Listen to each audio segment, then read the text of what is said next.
May 30-31 തീയതികളിൽ രാത്രി സമയത്ത് റഷ്യ നടത്തിയ ആക്രമണത്തിൽ ഒരു ഏകോപിത ആക്രമണത്തിൽ ഉക്രൈൻ്റെ F-16 ഓപ്പറേറ്റ് ചെയ്യുന്ന ബേസ്, ATACMS സ്റ്റോർ ചെയ്ത് വെച്ചിരിക്കുന്ന വെയർഹൌസിന് നേരെ പ്രധാനപ്പെട്ട പല ആക്രമണങ്ങൾ റഷ്യ നടത്തി. അവസാനമായി 5ലധികം S-400ന്റെ ലോഞ്ചറുകൾ ATACMS കാരണം നഷ്ടമായതിനു ശേഷം ഒരു പ്രതികാരമെന്ന വണ്ണമാണ് റഷ്യ ഇപ്പോൾ ഇങ്ങനെ ചെയ്തത്. മറ്റൊരു പ്രധാനപ്പെട്ട കാര്യം, ഉക്രൈനിലെ എനർജി ഗ്രിഡിന്റെ 45% റഷ്യ ഇപ്പോൾ പൂർണ്ണമായും നശിപ്പിച്ചിരിക്കുന്നു എന്നുള്ളതാണ്. ഇതെല്ലാം ഈ വീഡിയോയിലൂടെ വളരെ വിശദമായി കാണാം. ഒന്നാമതായി സ്റ്റാരോകോൺസ്റ്റോണ്ടിനോസ്കി. ഇത് ഉക്രൈനിലെ ഒരു ഷൂട്ടിംഗ് റേഞ്ചാണ്. ഇവിടെയാണ് നാറ്റോ രാജ്യങ്ങളും നാറ്റോയിലെ സൈനിക പരിശീലകരും ഉക്രൈൻ്റെ ഡ്രോണുകൾക്കും മിസൈൽ ലോഞ്ചറുകൾക്കുമായി പരിശീലനം നൽകുന്നത്. ചുരുക്കത്തിൽ ഇത് ഉക്രൈനിലെ ഒരു ചെറിയ നാറ്റോ ബേസ് പോലെയാണ്. നാറ്റോ സൈനികരും നാറ്റോ കമാൻഡർമാരും ഇടയ്ക്കിടയ്ക്ക് വന്ന് സന്ദർശിച്ചിട്ട് പോകുന്ന സ്ഥലമാണിത്. ഈ സെറ്റിൽ കഴിഞ്ഞ 30-31 തീയതികളിൽ റഷ്യ 2 ആക്രമണങ്ങൾ നടത്തി. അതിൽ ഈ സെറ്റിന് വലിയൊരു നഷ്ടം തന്നെ സംഭവിച്ചു. അവിടെ നിന്നുള്ള ജീവഹാനിയെക്കുറിച്ചുള്ള വിവരങ്ങളൊന്നും ഇല്ലെങ്കിൽ പോലും ദൃശ്യങ്ങളിലൂടെ നോക്കുമ്പോൾ റഷ്യ ഈ ഒരു സെറ്റിന് വളരെയധികം നാശനഷ്ടങ്ങൾ വരുത്തിയിട്ടുണ്ട് എന്നുള്ളത് മനസ്സിലാക്കാൻ കഴിയും. എന്തുകൊണ്ടാണ് ഈ ഒരു സ്ഥലം ഇത്ര പ്രധാനമായത്? കാരണം അടുത്ത ദിവസങ്ങളിൽ യുക്രൈനെ സംബന്ധിച്ചിടത്തോളം വളരെ പ്രധാനപ്പെട്ട ദിവസങ്ങളാണ്. പ്രത്യേകിച്ചും F-16ന്റെ വരവ്. 75 മുതൽ 85 വരെ F-16 പ്രവർത്തനക്ഷമമായി ഉക്രൈനിലേക്ക് വരാൻ പോകുന്നു. ഡെൻമാർക്ക്, നെതർലാൻഡ് തുടങ്ങിയ പല രാജ്യങ്ങളും ഉക്രൈൻ F-16 നൽകിയിട്ടുണ്ട്. ബെൽജിയവും F-16 വിമാനങ്ങൾ നൽകിയിട്ടുണ്ട്. ഇത്രയും F-16 വിമാനങ്ങൾ ഉക്രൈനിലേക്ക് വന്നാലും അവ പ്രവർത്തനക്ഷമമാണോ എന്നുള്ളത് സംശയമാണ്. കാരണം F-16 പ്രവർത്തിപ്പിക്കുന്നതിനുള്ള ഒരു പ്രധാന വ്യോമതാവളമാണ് റഷ്യ ഇപ്പോൾ അറ്റാക്ക് നടത്തിയിരിക്കുന്നത്. ഉക്രൈനിൽ നിരവധി എയർബേസുകളുണ്ട്.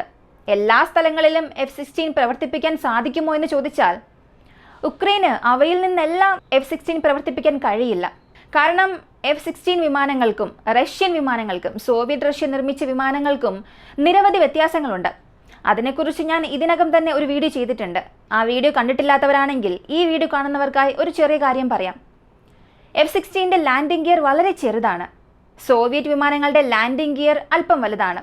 അങ്ങനെ വലുതായതുകൊണ്ട് തന്നെ പൊടിയും ചെറിയ കല്ലുകളും എഞ്ചിൻ തട്ടിലേക്ക് പോകില്ല. ഉക്രൈൻ്റെ എയർബേസിൽ ധാരാളം പൊടികളും ചെറിയ കല്ലുകളുമുള്ള സ്ഥലമാണ്. അതിനാൽ അവർക്ക് എല്ലായിടത്തു നിന്നും F-16 വിമാനങ്ങൾ പ്രവർത്തിപ്പിക്കാൻ കഴിയില്ല. കൂടാതെ സോവിയറ്റ് വിമാനത്തേക്കാൾ കൂടുതൽ റൺവേകൾ F-16 ആവശ്യമാണ്. അവർക്ക് 800 മീറ്റർ മുതൽ 1700 മീറ്റർ വരെയും കൂടുതൽ റൺവേ ആവശ്യമാണ്. എല്ലാ ബേസുകളിൽ നിന്നും റൺവേകളിൽ നിന്നും F-16 വിമാനങ്ങൾ പറത്തുക അസാധ്യമാണ്.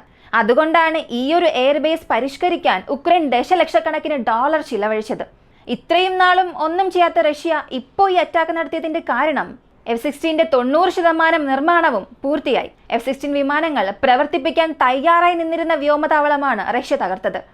ഏതാനും മാസങ്ങൾക്കുള്ളിൽ F-16 വിമാനങ്ങൾ ഇറങ്ങാൻ തയ്യാറാകും. അങ്ങനെ ലാൻഡ് ചെയ്യാൻ തയ്യാറായ വ്യോമതാവളം റഷ്യ തകർത്തു. അവരുടെ S-400 നഷ്ടപ്പെട്ടതാണ് ഇതിന് പ്രധാന കാരണം. ATACMSനെ സംബന്ധിച്ച് അവ റഷ്യയ്ക്ക് ധാരാളം നഷ്ടങ്ങൾ കൊടുത്തിട്ടുണ്ട്.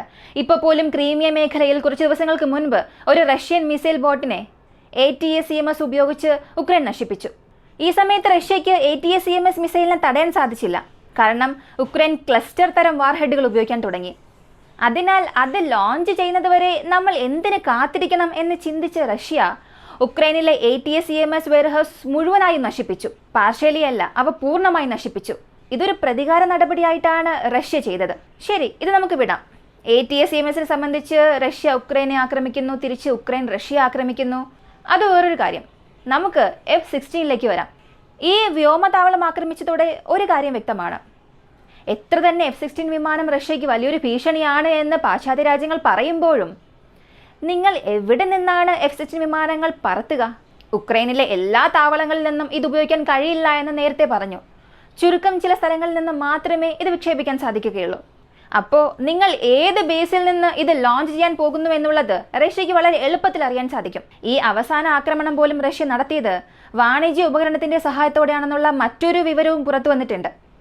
ഇതുമാത്രമല്ല, റഷ്യയുടെ സാറ്റലൈറ്റ് സാങ്കേതിക വിദ്യ അമേരിക്കയുമായി മത്സരിക്കുന്ന ഒരു രീതിയാണ്. ഉക്രൈനുമായി താരതമ്യം ചെയ്യുമ്പോൾ 100 കണക്കിന് ഇരട്ടി മികച്ച സാറ്റലൈറ്റ് സാങ്കേതിക വിദ്യ റഷ്യയുടെ പക്കലുണ്ട്. ഉക്രൈനിലെ ഏത് സൈനിക താവളവും വ്യോമതാവളവും റഷ്യയ്ക്ക് എളുപ്പത്തിൽ കണ്ടെത്താൻ സാധിക്കും, ലക്ഷ്യമിടാനും സാധിക്കും. അങ്ങനെ ഉക്രൈനിലെ എല്ലാ എയർബേസുകളും കണ്ടെത്താൻ കഴിയുമെങ്കിൽ നിങ്ങൾക്ക് കുറച്ച് താവളത്തിൽ നിന്ന് മാത്രമേ F-16 വിക്ഷേപിക്കാൻ കഴിയുകയുള്ളൂ. ആ എയർബേസുകളും ആക്രമിക്കുന്നത് റഷ്യയ്ക്ക് വലിയ കാര്യമാണെന്ന് കരുതുന്നുണ്ടോ? അങ്ങനെയെങ്കിൽ F-16 നിങ്ങൾ എവിടെ നിന്ന് ഓപ്പറേറ്റ് ചെയ്യുമെന്ന് ഒരുപാട് പേർ ഉക്രൈനോട് ചോദിക്കാൻ തുടങ്ങിയിട്ടുണ്ട്. അവരുടെ ചോദ്യം ശരിയാണ്, അത് ന്യായമാണ്. കാരണം ഉക്രൈൻ്റെ അഭിപ്രായത്തിൽ വിദേശ എയർബേസുകളിൽ നിന്നും F-16 വിക്ഷേപിക്കാൻ സാധിക്കില്ല. ഒരുപക്ഷെ ഒരു വിദേശ എയർബേസിൽ നിന്നും F-16 വിക്ഷേപിച്ച് റഷ്യയെ ലക്ഷ്യം വച്ചാൽ അന്ന് മുതൽ മൂന്നാം ലോക മഹായുദ്ധം ആരംഭിക്കാൻ സാധ്യതയുണ്ട്. പോളണ്ടിൽ നിന്നുള്ള വിമാനം റഷ്യയെ ആക്രമിച്ചാൽ ഞങ്ങൾ ഉക്രൈനെ ആക്രമിക്കില്ല, പകരം പോളണ്ടിന്റെ വ്യോമതാവളം ആക്രമിക്കുമെന്ന് റഷ്യ നേരത്തെ തന്നെ മുന്നറിയിപ്പ് നൽകിയിട്ടുണ്ട്. പോളണ്ട് ഒരു നാറ്റോ നാടാണ്. അവർ പോളണ്ടിനെ ആക്രമിക്കുകയാണെങ്കിൽ ആർട്ടിക്കിൾ 5 അനുസരിച്ച് മുഴുവൻ നാറ്റോ ബേസും പോകണം. ഇതാണ് പ്രോട്ടോകോൾ. ഇത് സംഭവിക്കുമോ? അതോ റഷ്യയുടെ ആക്രമണത്തിന് ശേഷം പോളണ്ട് ശാന്തമായിരിക്കുമോ? അത് വരും വീഡിയോസിലൂടെ നമുക്ക് കാണാം.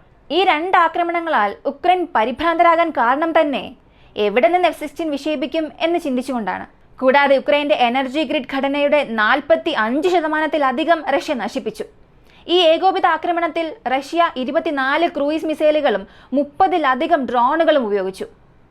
ഈ ഒരു ആക്രമണത്തിലൂടെ റഷ്യയ്ക്ക് എന്ത് ചെയ്യാൻ കഴിയുമെന്ന് ഉക്രൈന് വ്യക്തമായി കാണിച്ചു കൊടുത്തു. ഇനി F-16 വിമാനങ്ങൾ വന്നാലും ഉക്രൈൻ എന്ത് ചെയ്യും? ഇതൊരു വലിയ ചോദ്യമാണ്. മാത്രമല്ല, ഈ ആക്രമണം നോക്കിയാൽ ഈ ഒരു എയർബേസ് 6 മാസത്തിൽ കൂടുതലായി ഒരുങ്ങുകയായിരുന്നു. അക്കാലത്ത് റഷ്യ ഈ ഒരു വ്യോമതാവളത്തിൽ ചെറിയ ചെറിയ ആക്രമണം നടത്തിയിരുന്നു. അത് തുടക്കത്തിൽ മാത്രം. പിന്നീട് ഒരുപാട് ദിവസമായി ഒരു ആക്രമണത്തിന് റഷ്യ കാത്തിരിക്കുകയായിരുന്നു. ഇതിനെ ഉക്രൈൻ പറയാൻ തുടങ്ങിയത് ഞങ്ങളുടെ വ്യോമ പ്രതിരോധ സംവിധാനത്തിന്റെ ശക്തി മെച്ചപ്പെട്ടു, അതുകൊണ്ടാണ് റഷ്യയ്ക്ക് ഞങ്ങളുടെ താവളങ്ങൾ ആക്രമിക്കാൻ സാധിക്കാത്തത്. ഞങ്ങളുടെ വ്യോമ പ്രതിരോധ സംവിധാനത്തിന്റെ ശക്തി കണ്ട് റഷ്യ ഭയപ്പെട്ടു എന്ന്. ആ ചുരുങ്ങിയ സമയത്തിനുള്ളിൽ തന്നെ ഇത്രയും വലിയൊരു വാർത്തയായിരുന്നു ഉക്രൈൻ പുറത്തുവിട്ടത്. എന്നാൽ ഇപ്പോൾ നമുക്കറിയാം, ഉക്രൈൻ പറഞ്ഞതുപോലെ അവരുടെ വ്യോമ പ്രതിരോധ സംവിധാനത്തിന്റെ ശക്തി കണ്ട് ഭയന്നൊന്നുമല്ല റഷ്യ ആക്രമിക്കാത്തത്. നമ്മൾ എന്തിന് അനാവശ്യമായി ആക്രമിക്കണം? അവർ എന്ത് ചെയ്താലും തിരിച്ച് നമ്മൾ ആക്രമിക്കും. എല്ലാം പൂർത്തിയായി കഴിഞ്ഞിട്ട് നശിപ്പിക്കാമെന്ന് കാത്തിരിക്കുകയായിരുന്നു. അങ്ങനെ അവർ കാത്തിരുന്നു. ആ കാത്തിരിപ്പിന്റെ ഫലം റഷ്യയ്ക്ക് ലഭിച്ചു. ഇത്രയും ദിവസം കാത്തിരിക്കാൻ പ്രേരിപ്പിച്ചതിന്റെ ഫലം ഉക്രൈൻ ലഭിച്ചു.